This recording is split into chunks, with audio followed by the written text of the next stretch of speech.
Mic test, mic test. Failure. Failure on the microphone. It's not working. No.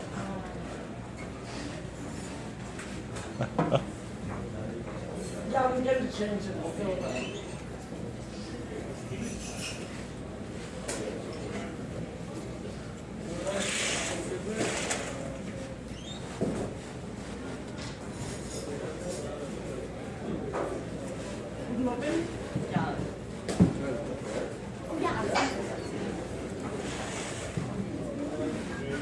Mic test, yeah.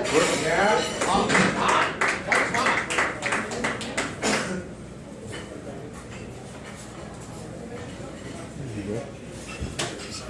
Amanda?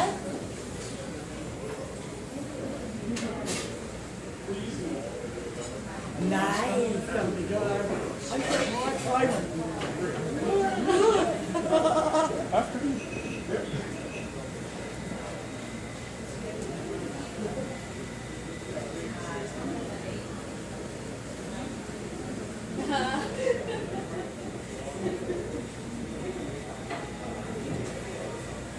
Okay.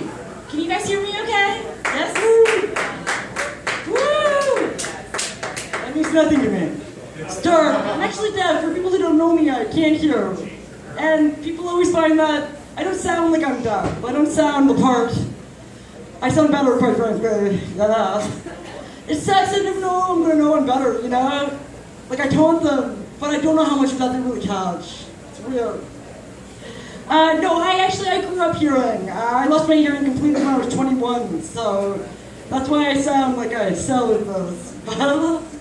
I always laugh though, because when I meet people throughout my day, you know, it's kind of, you know, it's upsetting, but for me, that was 10 years ago. It's not sad for me anymore, right?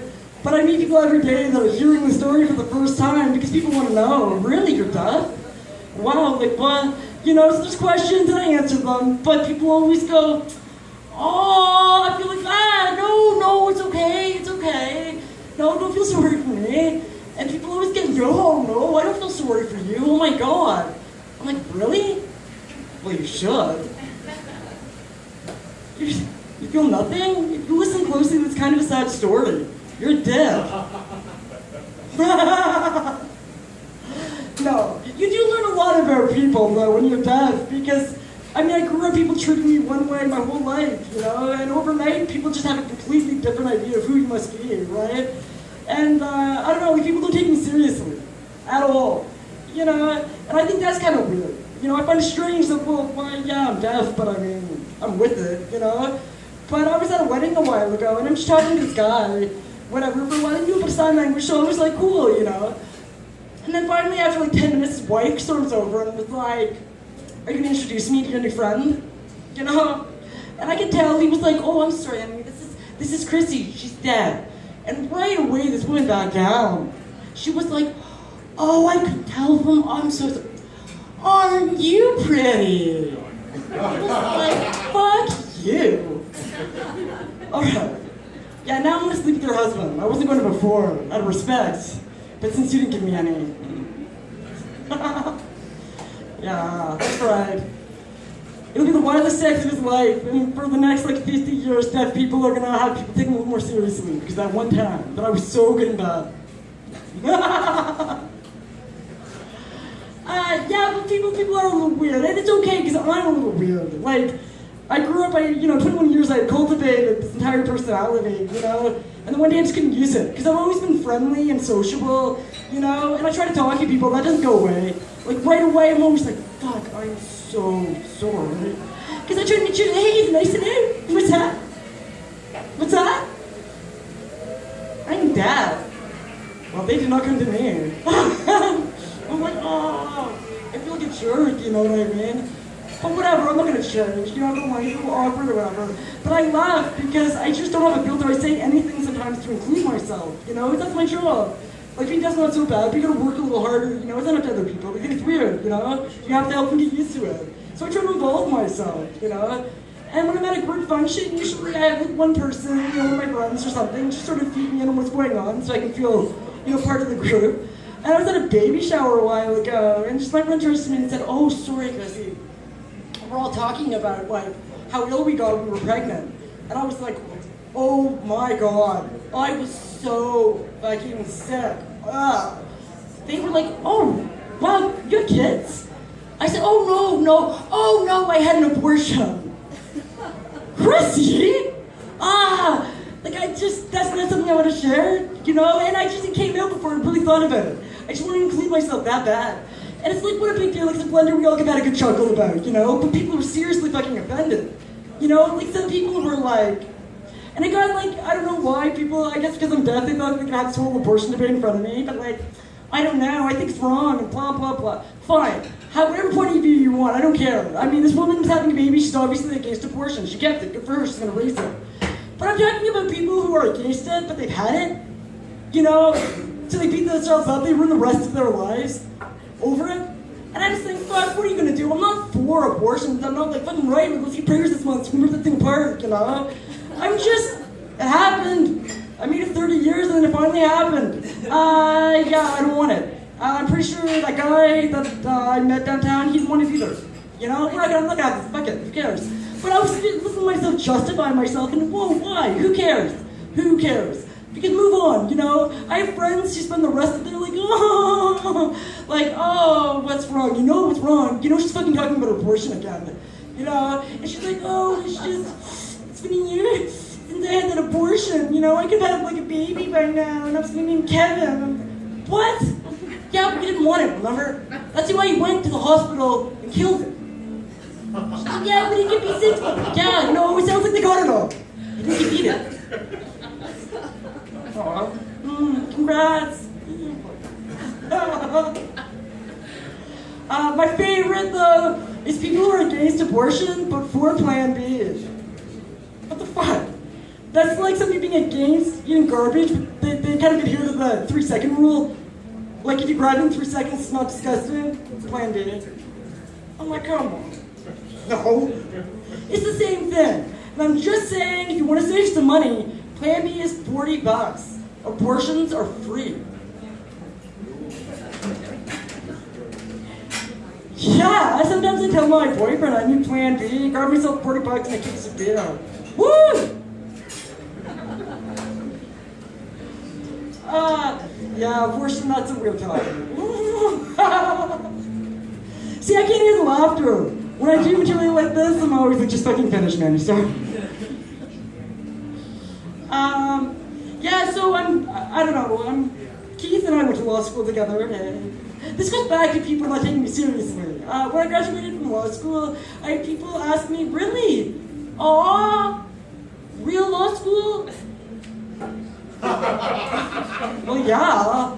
You know, it's not just like some self-esteem program Oscar Hollow runs. You know, I'm walking around campus with like a banana in my suitcase. Law school's hard.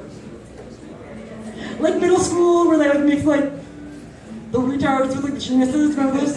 Amanda, you were in the gym stuff. I don't know. Anyway, I'm going back to get my license, right? Because I quit for a few years because I thought I was not going to be community, and I was so shit. But yeah, I was just talking to my ex and just being like, yeah, I can be your lawyer now. You know, one day I was just whatever, stupid, silly talk. And he went, yeah, you can be my lawyer and suck my dick. What? I don't see how that came to me. You have to think I love law or love dick sucking. But, I just thought, that's fucking weird, you know? But he genuinely thought, like, I remember we were together, you love sucking my cock. And I'm like, no, I love making you happy. That's as far as it went, you know? Yeah, I just did it. It wasn't like I didn't do it because I fucking loved dick that much or put it in my mouth, you know? I did it because I knew you like blowjobs, and that's what a girlfriend does, I guess, you know? But like, I just thought, like, I would have to have like a serious like dick addiction to like consider that payment. You know, I was spending my days at like the bus station, you know, hey, you got any dick? I could. I mean, I'm sucking his dick, and he's like, oh, that's a problem. Anywho, so, speaking of dicks, I always think it's funny that, like, just I don't care what size it is, whatever, I don't care. It's not a big deal for me. You know, like that really, guys value it a lot more than women do, I think, because it's not like a big deal to me. But because I know it's a big deal to them, I never want to hurt somebody's feelings, right? And I always feel bad because the first time I hook up with a guy, I feel like I'm opening up a Christmas gift in front of my grandmother. You know? Because I'm like, oh, I love it. Oh, that's amazing. Thank you. I'm joking. Okay, hey, the Winnipeg Comedy Festival is happening right now. So we've got a couple comics here tonight that are working on their sets and then going to this big important thing.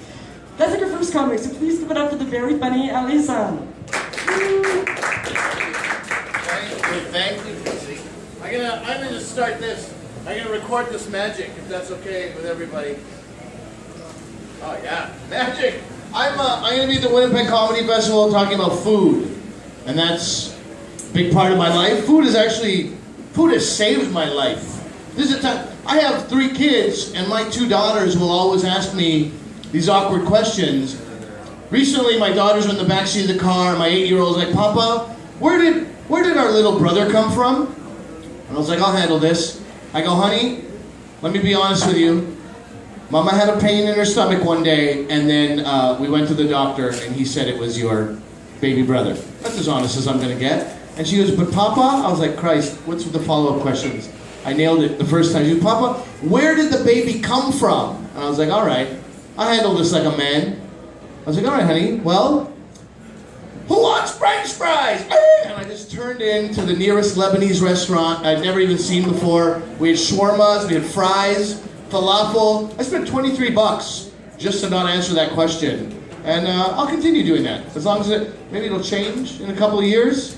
Papa, where did the baby come? Who wants gin? Whatever it takes. Those kids are not finding out from me what I'm doing to their mother. That's very important to me.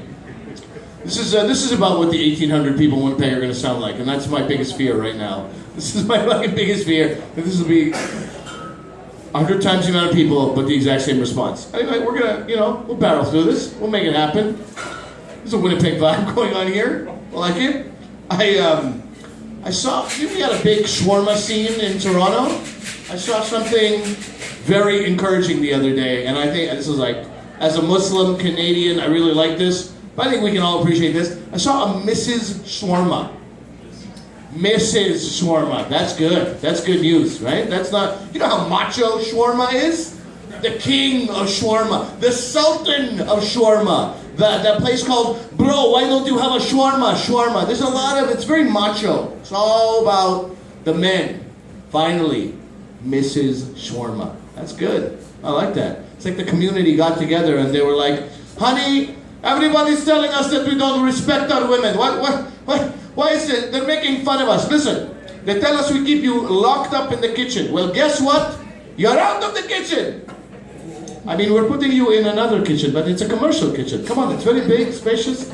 Don't talk to the men. I don't know how that ends, but it ends with racism. Curry's all over the news. Curry's all over that news. And recently I just read that curry can stop you from getting Alzheimer's. Imagine my joy as a Pakistani man who was teased throughout his childhood. You stink like curry, he stinks like curry. Finally, to find out there's some benefit to curry. I just wish those articles were posted in the 80s when I was a kid and I could have been like, oh yeah, I stink like curry? I'll be the stinky guy who knows where his keys are in 20 years. I'm not sure if that's going to work, but people don't really like to have debilitating mental diseases made fun of. We'll see how it goes. Winnipeg has very low standards. We'll see how it goes. One of the other horrible list of I'm worried about chicken. I don't know how you guys feel. Every time I see a picture of chicken's looking pale, depressed. He's smoking a reefer for his glaucoma. He's a mess. He's a complete mess. Things are not going well. 80% of chicken infected with salmonella until you cook it. There's no integrity left in this animal. Here's what happened. All right, I'm frying an egg the other day. I went like this with the pan. I just did a little shake with the pan, and the yolk left the egg, like it split into the corner of the pan.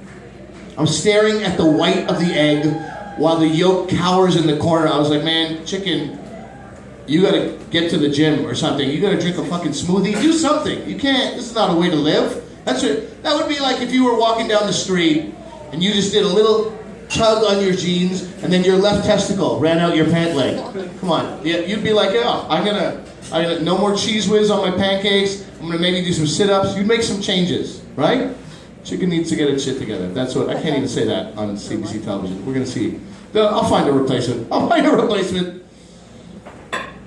Yeah, I'll tell you this. This is more of a serious tone, but my wife brought 2 kids into our relationship, and we have a 3rd kid. So my wife, when I met her, she had a shitty first marriage. She was like, honey, you have a chef background, which I have, and she goes, I want you to feed these kids properly. I've just fed them nuggets and pizza. You're a chef, I want you to feed them properly. I was, all right, we'll eat organic. We'll eat organic food in this house. I left the house, I went to the health food store, and I was like, I'm gonna go and buy some organic rice. And I went into the rice aisle, and I looked at that rice, and I was like, all right, my dad didn't immigrate to this country so I could spend $70 on rice. Fuck that. We're not going to do that. We're going to go, and I went back home, and I was like, honey, we're going to regroup. Let's reset here. How about organic toothpaste? The first thing the kids put in their mouth every morning, toothpaste. We'll do organic toothpaste. It tasted like I was brushing my teeth with bad breath. It's one of the worst things I've ever experienced. Banana peel, biodiesel, there's a lot of horrible ingredients in that. So we're back to nuggets and pizza. And we're pumped. We're pretty excited about it. I was a chef for many years. My favorite thing to do was feed people. I always loved doing that. You meet people with different eating habits, which is nice. Vegetarians, always good. Any of you guys vegetarians? No. Are you? That's nice. Good. I think that's great. I like vegetarians. Generally, very nice people. Never in the way when I'm trying to buy a lamb sausage. I like that. That's a nice thing. I'll always support that. Who I don't like, this is who I don't like. People who will be like, Ali, what are you putting in that? Okay, because I'm a vegetarian. But I will eat chicken and fish. You're not a vegetarian. You're an idiot. That is offensive to actual vegetarians. You're licking KFC off your fingers and going, it's so difficult maintaining this vegetarian lifestyle. No, you got the good life. Just relax. Everything's gonna be fine. That's ridiculous. You never meet a man who's like, dude, I love the chicks. I love the chicks. Ladies! But you know what I have been craving a lot of lately? Young Asian boys. Is anybody else hungry? And I know that's not for everybody. Some people are like, that's a little inappropriate, a little racist towards Asians. No, it's not. No, it is not. You don't know me. Okay? My wife, the love of my life, is a young Asian boy. So don't tell me that I don't know where I'm coming from. That's probably not going to make the CBC cut either. Young Asian boys? No, that's not going to. So the last thing I wanted to say was words fine dining don't mean a lot anymore. They're losing their meaning quick. Not that I go for fine dining. I have a young son who's a lunatic and we try to shield him from the public eye as much as possible. My girls just want to eat where there are crayons. But man, there's a lot of lies in the fine dining industry. If you want to know what I'm talking about, you go to an Indian restaurant. Go to your local Indian restaurant. You'll see it right there, right in the wall, right in the front window. Fine dining. And right underneath that, $1.99, all you can eat buffet. That's not a fine dining experience, all right? That's not what the French were talking. If I'm walking sideways under a spit shield and walking over a homeless guy, picking pakora crumbs off from under a hot lamp, that's not, I think he's dead. Oh, the korma looks nice. It's not a fine dining experience. And it's not just Indians, right? It's not just my people.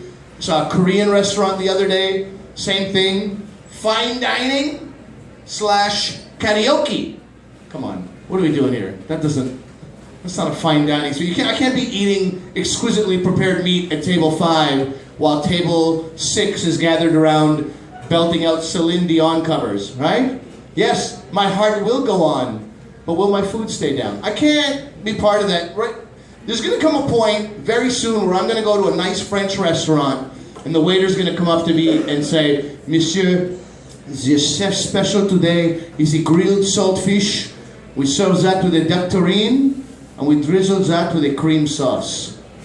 But first, please put your hands together and welcome to the stage, Destiny! She brings you your dessert du jour. her tits. Anyway, I can't say that on CBC either, but it's ridiculous. I mean, I'll stay. I'm not a monster, right? I'm there, she's there, the food's on its way. I will not enjoy myself. I promise you that. All right, guys. This has done nothing but kill my confidence completely. But thank you very much. I had to get those words out. Thank you, Chrissie.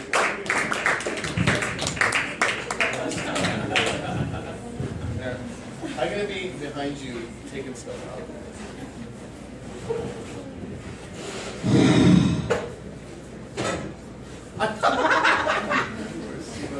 I'm just kidding. Is that the same you're going with for Winnipeg? Cute. All right, next we also have another. I know Allie's brother. I love Allie. One more time. I think you guys. Up next we've got Jeff Elliott, who will also be in Winnipeg. Let's put out for Jeff Elliott.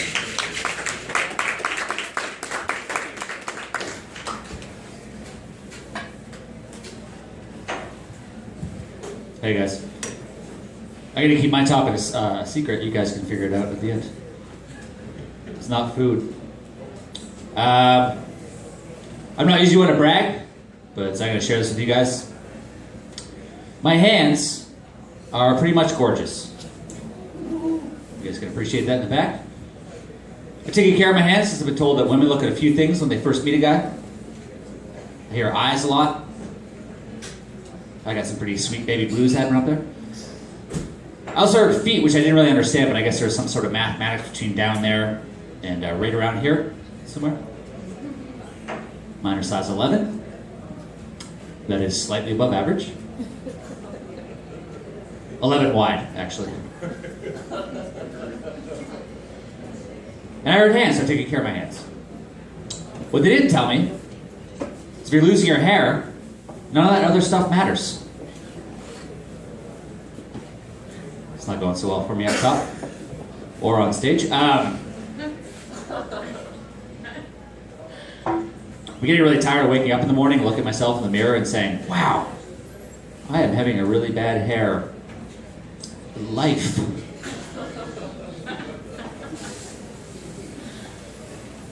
What I lack in hair up here, though, I more than make up for here, and all over here. It's not a good look. Not one that women find that attractive. I realized that very early on in the process. I was at the beach one day, I take my shirt off, get a little suntan. And then from behind me in a feminine voice, I just hear, ew. And that was my mom.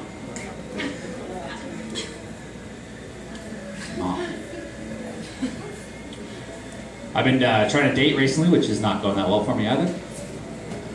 I thought I met my soulmate last year. I was dating this girl for 2 weeks. On our second date, she came out and told me she was a diagnosed sex addict. Sounded amazing, right? I would think, though, if you're addicted to something, you would take the time to become good at it. I was like, lady, I think you're addicted to starfish impersonations.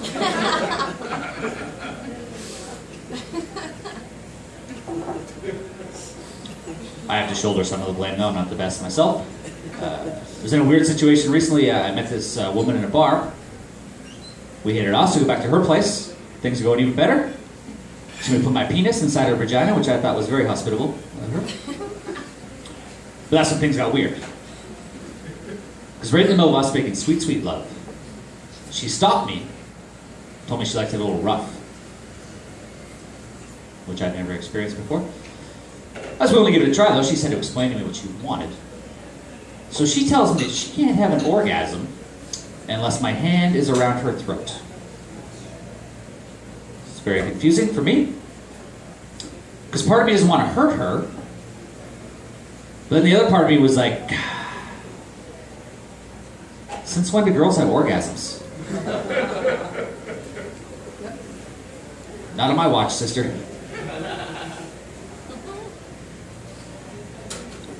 I don't want to make it sound like I sleep around, because that's not a choice that I'm given. I will say this, though. There's probably more than a few girls in this country who think they might have slept with the lead singer of the Tragically Hip.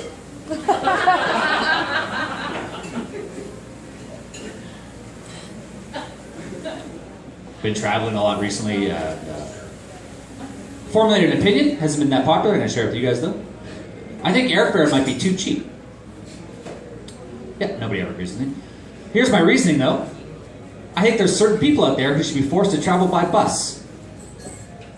Here's my example. I was recently flying home from Alberta, back home to Ontario. And it's minding my own business, and the plane's very quiet. Then from behind me, I hear a very distinct noise. It's one I think we'd all recognize. It was the sound of nail clippers coming from behind me on the airplane. I was like, who is this upstanding citizen? I turn around, it's the guy behind me. He is clipping his toenails. That is bus behavior. So many questions ran through my head when I saw this. How the hell did you get toenail clippers on an airplane? Around the corner from where I live, there's a pizza place, because I live in a city on Earth. So this place is special to me because the slices are only $2.25. And I do this for a living, so I eat there every day. But I always take my slice home with me because it's literally right around the corner from my place. And what I've been doing recently is I've been getting no bag for my slice. Just take it home al fresco. Because when I lack in dietary fiber, I try to make up for an environmental conscience. But the first time I asked for no bag for my slice, the woman behind the counter immediately gave me 5 more napkins. So either she thought the bag was the integral part of the equation of me knowing how to eat pizza. Well, obviously he doesn't take the bag off, he's just going to walk outside and smear this all over his face. Or at CC's Pizza, they have a very specific carbon footprint with every order. Oh, you don't want the bag? Here's 5 more napkins. We're still going to kill a tree today, jerk off. Can I say jerk off on the CBC? Probably not. They didn't like fuckface, I'll tell you that much.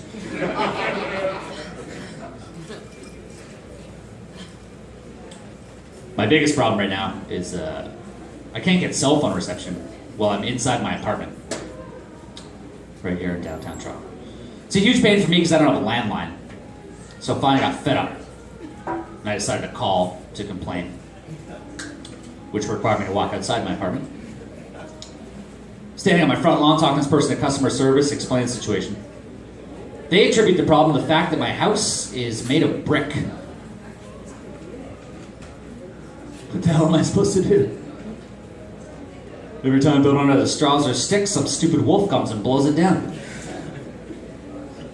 There's more to that, but I gotta get out of here, guys. Thanks so much. Enjoy the rest of the show.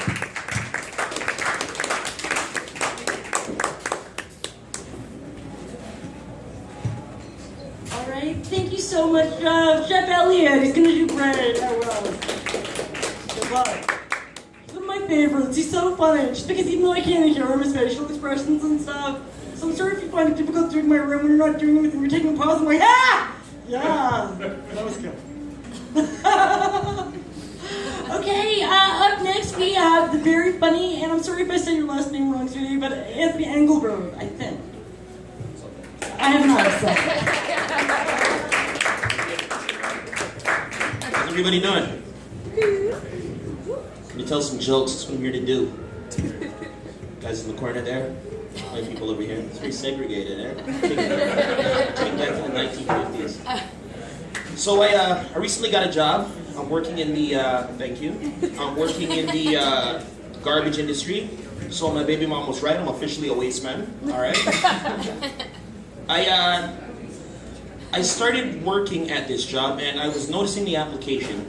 One of the things I don't like about applications, I don't know if you guys have ever had this problem where you go to apply for a job and they ask you how much your salary expectation is, right? But you already know how much the job's gonna pay you. That's a stupid question. So now when people ask me what my salary expectation is on an application, I just write enough. That's it. Says here you want enough money. Yeah, give me enough money, my youth. Enough money, we love the money, man. Strange thing happened. Somebody mistook me for a police officer, which is strange, but I guess warranted. I mean, I've spent a lot of time in stations, so they might as well make me a police officer. All right. I hang out with a lot of white people, and it's gotten to the point where I'm starting to think that I'm not black anymore. I'm starting to think that maybe I'm just a really dirty white man. All right. But I do want to start hanging out with more black people, and it's not that I want to get more in touch with my roots, it's just that I want to be able to play certain games. Like, I want to play monkey in the middle and not have it seem racist when I'm the guy that's in the middle. You know what I'm saying?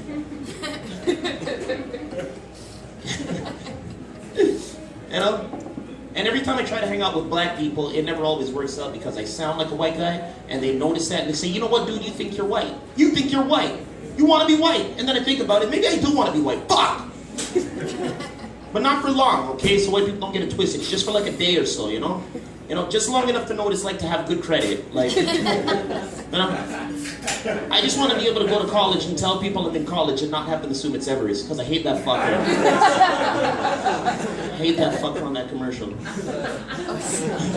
I'm getting older, man. Trying to put things into a reasonable perspective for myself. I know things I like, things I don't like. I don't like getting set up on double blind dates. I absolutely hate it, because there's a good possibility that you may end up with a ugly woman. Alright? And then the whole time all you're doing is comparing, because now you're looking at his date and you're looking at your date and asking yourself questions like, why the fuck? This guy gets Keira Knightley and you get stuck with the Honda from Street Fighter. Okay? That's not fair. Now you look over this guy's spoon feeding his date, you're slingshot feeding yours. You know? The only benefit I can see to dating a girl that looks like E Honda is you know you're in for a wicked hand job at the end of the night. Any Street Fighter fans here? You know, on Honda? Do that little sign off, you know? I thought I was a gangster at one point, man, but I had to stop because I sucked at it. Because I ended up going to jail and realized that you gotta be a gangster to go to jail. And I realized it wasn't for me when I ended up having to fight somebody for a cheese Danish. I said, man, why am I fighting for food in a provincial prison system? That's how you know you've made some mistakes in your life. You know, but I got through it. I did hard time, man. I did 10 days, hard time, I swear to God. I got caught for stealing bread, right? Best thing to do, I find, is to say things and take it out of context to make yourself seem like more of a gangster personally than you really are. You know, for example, I was a bricklayer, so I tell people I move bricks. You know, but I just don't tell them what kind of bricks. So generally, they respect what I'm saying. You gotta do it, dude. You gotta do things, make it sound different. I have sex with fat women. I tell people I push weight. You know what I'm saying? These things you can do to help yourself, man. I have a friend and he swears he's gangster, but then what he does for a living doesn't match the image he's trying to match the image that he's trying to personify, you know? This dude swears to God he's Scarface, but works Monday to Friday at a cupcake factory. Dude got fired. The most gangster thing I see him do was steal a case of sprinkles from inventory. And then when the dude stole them, he didn't even know. I said, nigga, why you steal the sprinkles? He said, nigga, you want them or not? He said, please take the goddamn sprinkles. I'm trying to explain to the motherfucker, man. I said, you can't do things if you're not that. You can't gangbang and have the Harry Potter box set on Blu-ray. You know what I'm saying? Dude wants to be a Muslim, but he doesn't want to give up his seasons past the Rib Fest. I said, nigga, you're gonna have to make some sacrifices. I embody a certain level of social inadequacies. I do. I'll be completely honest. I'm inadequate, all right? And I feel like a lot of it comes from not having a father growing up. And it was very awkward, especially in school, you know? Like, I remember once the teacher asked me what my dad did for a living, so I told her he was a magician, because the fucker disappeared when I was a kid. I haven't seen him since. You know? But a lot of it comes from my grandmother, man. I have a Jamaican grandmother. She was messed up, man. Her and I used to get into arguments all the time. Like, give you an example of how she fucked my head up. Like, I was the only 20-year-old that wasn't allowed to have a key to the apartment he was living in. You know what I'm saying? And then every time I asked her for a key, she'd give me like this weird statement. I'd be like, yo, grandma, let me get a key. I'm not gonna give you a key so you can't gallivant. On the street them with the woman. I take them to the disco. That's what old people call nightclubs, disco. I remember one time I got pissed off and said, you know, grandma, first off, her name's Tanisha, not Gallivant. Okay? Second of all, the disco hasn't been around since the 70s, so I don't know what the hell you're talking about. It was crazy, man. Her and I used to get to argue. She used to insult me and give me these crazy insults, but it never matched what the actual crime was. One time she called me a liar, a thief, and a murderer because I finished the rest of her ginger ale in the 2-liter bottle downstairs. There's always something new. One time she told me I had a long neck. That's it. Your neck long. I got so pissed off one time. I said, really, grandma? Really, my neck's long? Try this one. I'm not sorry I finished the ginger ale in the bottle in the basement. She's gonna look at me and go, and I'm not sorry that I spit in it. I said, haha. Wait, what? So come on, grandma, seriously? Because I'm Jamaican, I'm from here, but my roots are there. The Jamaican culture is very infectious. So any opportunity I get to fit in with Jamaican people, I try really hard, but Jamaican people don't like me. They say talk too properly. Say, I want to think gay. Yeah, I think I'm gay, you know? So I try to speak the accent, but I generally, that's why I keep a lot of white friends, because I can speak the accent around you guys, because you guys don't know the difference between a good one and a bad one. You know what I mean? You guys thought Tay Diggs and How Stella Got Her Groove Back was a good accent, right? Like, oh, look at that guy, speak that Jamaican. You know, so it gives me an opportunity to feel like I know some shit.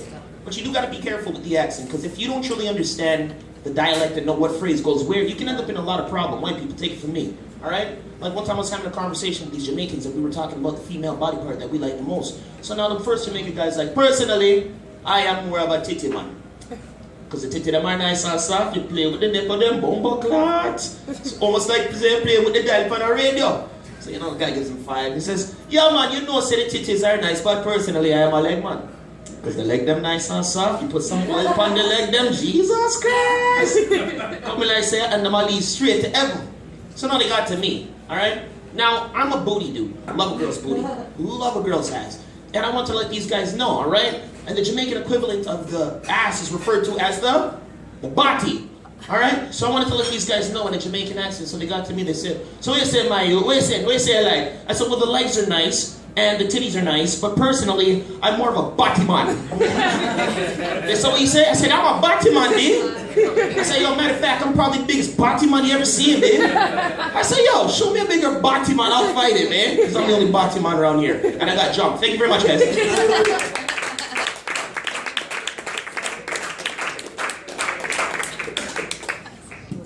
Alright, Anthony! Mispronounced the last name. You're so fucking funny, man. I'm gonna learn to say it right next time.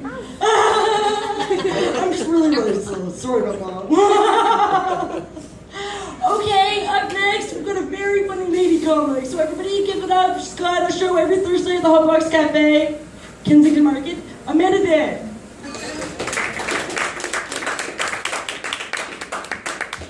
Hey guys. I'm Amanda Day. Here's a little fact about me so you can get to know me a little bit better before we get into anything.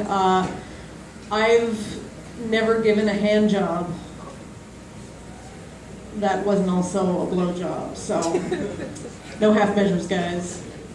Learned that from Breaking Bad. I was at a party, you know, and someone offered me MDMA, so I took it because I'm not much of a drinker, and I could feel it like come on, but at the same time, you know, I felt like kind of fucked up, but not like the euphoria that I was expecting. Like I was thinking like it was gonna be like, oh, this is what the kids have been talking about. I just want to dance. And instead it was like, just sort of like, I feel a little fried, but not what it's supposed to be, not what I've been told. So I Googled it immediately because I needed answers, and I was just like, why can't I roll on Molly? And I looked it up, and what they said was it could either be a dosage thing, like you need a little bit more for it to kick in for you, or it could be if you're on certain types of antidepressants, then it's just not going to work for whatever reason. And I was like, oh my god, that's got to be it, because I've been taking antidepressants lately, and I was like, that's got to be the answer. But I can't believe that something that I'm taking to keep me from being sad is keeping me from being so happy. So, noticed my hangovers have gotten different as I've gotten older. I had a bad one after that party. And in college it was a very natural progression. It was always like drink too much, then throw up, then make out with a guy who doesn't care that I just threw up for some reason, then straight to bed, then get up the next morning feeling fine. Now that I've hit 30, that progression has become drink, handle my shit like a lady, then no one makes out with me, then off to bed, wake up the next morning, fucking brutal hangover, then throw up. So, you got it down to a science. I do miss the guy from college who would like make out with me even though I just barfed everywhere. Like I just imagine him in the dorm the next day, like trying to impress his buddies, like, yo dude, smell my dick. Smell my dick, bro. And then being like, your dick smells like vomit. What happened? And like, totally got laid last night, bro. Blah. So good for him. Sometimes I wonder how I didn't become a stripper. Because my dad didn't love me and I'm sad. But instead this, guys. Instead dick jokes. I've been having a lot of dark thoughts lately, and I'm fine. You know, I've been taking the antidepressants. I've been in therapy, so everything's been going a lot better now. But for a while, I was having like these really dark thoughts, like thoughts of self-injury and that kind of thing. Just not in a good place. And you know, it was just so weird and frustrating. But I realized like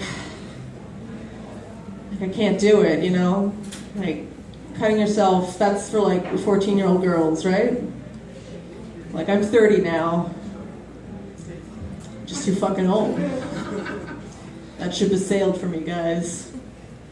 What was I gonna tell you guys? I had a guy fall asleep in my mouth while I was blowing him. That didn't help my self-esteem. He was very drunk, but I also like to think that that's just how warm and comforting my blowjobs are. They just make you feel so safe. Just get a nice mug of hot cocoa. Put on your footy pajamas. Just get a nice snuggly blowjob in a dreamland. Some of you might think like that sounds like a pretty good fucking deal, but it's very frustrating for me when I'm like, it's time to go to town on this dong, and then like, oh, you're asleep. Where's the line of consent? Where's the line of consent, guys? Did he consent when he stuck his dick in my mouth? Is it fine? Can I go ahead and... It's sort of a gray rape area. I'm not very comfortable with it. I don't care for it. I've been online dating. Can you believe it? This treasure hasn't just been snapped up. And I got into it sincerely. I was like, you know, it'd be nice to see if I can meet someone and see if we can build something together. But what I found it's really useful for is just fucking strangers on the internet.